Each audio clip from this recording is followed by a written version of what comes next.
আসসালামু আলাইকুম। দেশপ্রিয়র পক্ষ থেকে আপনাকে জানাচ্ছি শুভেচ্ছা এবং স্বাগতম। আপনার পরিচয় এবং সাংগঠনিক কী অবস্থানে আপনি আছেন, এই পরিচয় দিয়ে আমাদের সাথে কিছু কথা বলুন। ধন্যবাদ। আমি হোসাইন মোহাম্মদ হীরা, ঢাকা জেলার তাঁতি দলের সাংগঠনিক সম্পাদক এবং কেরানীগঞ্জ থানা দক্ষিণ তাঁতি দলের সভাপতি। আমি এই বিজয়ের মাসে মহান রব্বুল আলমের কাছে লাখো শুকরিয়া। আমরা যাদের রক্তের বিনিময়ে আমাদের একটা স্বাধীন রাষ্ট্র পেয়েছি, তাদের শ্রদ্ধার সাথে স্মরণ করছি এবং বহুদলীয় গণতন্ত্র প্রবক্তা শহীদ রাষ্ট্রপতি জিয়াউর রহমান বীর উত্তম, তাদের শ্রদ্ধা জানিয়ে আমি আপনাদের বিজয়ের মাসে এবং অগ্রিম নববর্ষের ইংরেজি নববর্ষের শুভেচ্ছা জানাচ্ছি। আসসালামু আলাইকুম। 5ই আগস্টের বিজয়ের পরে আপনাদের কেরানীগঞ্জের রাজনৈতিক অবস্থান কি, এ বিষয়ে আমাদের কিছু বলেন। জি আলহামদুলিল্লাহ, এখন 2024 সালে যে 5ই আগস্টের পরে আমাদের কেরানীগঞ্জের অবস্থা একটা উৎফুল্ল আনন্দমুখর একটা পরিবেশ। এতদিন আমরা শুধু কারাগারে নির্যাতনের হামলা শিকার হয়েছি তা না, তারপরে এখন আমরা একটা সারা বাংলাদেশের মধ্যে জেলখানায় স্বৈরাচার হাসিনা খুনি হাসিনার মাধ্যমে তার অত্যাচার নিপীড়ন নির্যাতনের জেল হামলা হুলিয়ার মাধ্যমে আমরা সারা বাংলাদেশের নেতাকর্মীরা একটা গৃহবন্দী কারাবন্দী অবরুদ্ধে ছিলাম।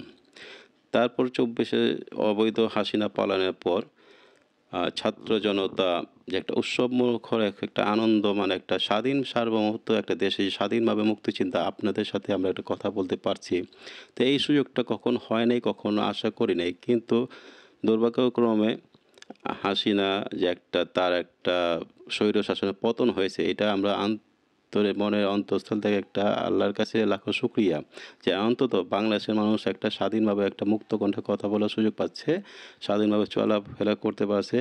আমরা হুলিয়া থেকে মানসিক একটা যে প্রশান্তি আমরা খুঁজে পেয়েছি, এটার জন্য মহান রব্বুল আলমিনের কাছে লাখো কোটি শুকরিয়া। বিগত সরকারের সময় আপনারা এমন কোনো স্মৃতি আছে যে স্মৃতিটা খুব আপনাকে তাড়াচ্ছে বা স্মৃতিটা বেশি মনে উঠছে আপনার, এরকমের কোনো কথা?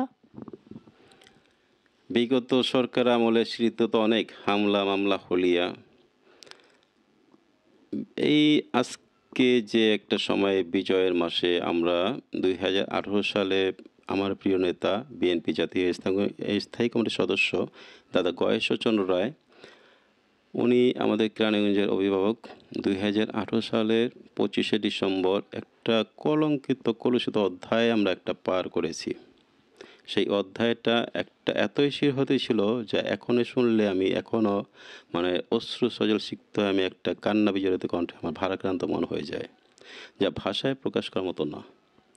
2018 সালে আমরা যখন নির্বাচনের প্রচারণা দাদার সাথে আমরা প্রচারণায় যাচ্ছি, তখন আমাদের আওয়ামী পেটুয়া বাহিনী তাদের সন্ত্রাসী হামলায় সন্ত্রাসী কর্মকাণ্ডে আমার প্রিয় নেতা কেরানীগঞ্জের মাটি ও মানুষের নেতা প্রিয় নেতা দাদা গয়েশ্বরচন্দ্র রায়, বিএনপি জাতীয় স্থায়ী কমিটির সদস্য, তিনি এবং তার সাথে আমরা সবাই যখন নির্বাচনের প্রচারণা চালাচ্ছি, তখন বেগুনবাড়ি কদমতলী আমাদের কেরানীগঞ্জে যে একটা জায়গা আছে, আতর্কিত একটা আমার প্রিয় নেতা গয়েশ্বরচন্দ্র রায় দাদাকে পরিকল্পিত হত্যাকাণ্ডের জন্য, যাতে আমাদের একটা মানে নির্বাচনের প্রচারণা বাধাগ্রস্ত হয়। বিশেষ করে এটা আমার ক্ষুদ্র জ্ঞান থেকে যেটা মনে করি, কারণ আমার প্রিয় নেতা গয়েশ্বরচন্দ্র রায় দাদা উনি একজন জাতীয় নেতা, জাতীয় বীর মুক্তিযোদ্ধা। তাই তখন বিজয়ের মাসে আমার প্রিয় মুক্তিযোদ্ধা দাদা গয়েশ্বরচন্দ্র রায়কে হত্যার জন্য একটা পরিকল্পনা নীল নকশা, আওয়ামী দুঃশাসন যে সরকার নীল নকশা একটা পরিকল্পনা হয়, সেই সাথে আমি তার নির্বাচন প্রচারণায় ছিলাম।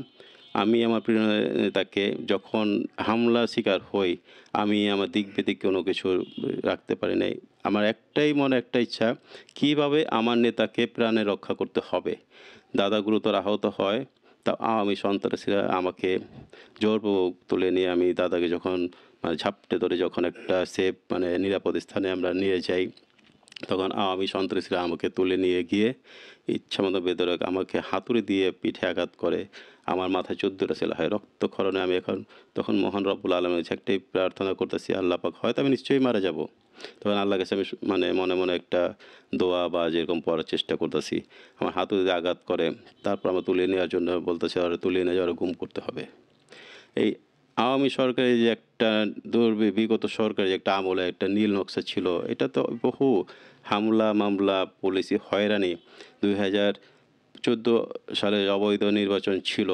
আমরা 2015 সালে যখন কালো পতাকা মিছিল করি, আমি তখন রমনা থানা থেকে 5ই জনেরই গ্রেপ্তার হই। এরকম অনেক বহু মানে একটা মানে নির্বাচনে যে একটা ছিল। আর মূলত একটাই কারণ ছিল, আমি হয়তো একটা ক্ষুদ্র বিএনপির একজন কর্মী, তাঁতি দলের কর্মী।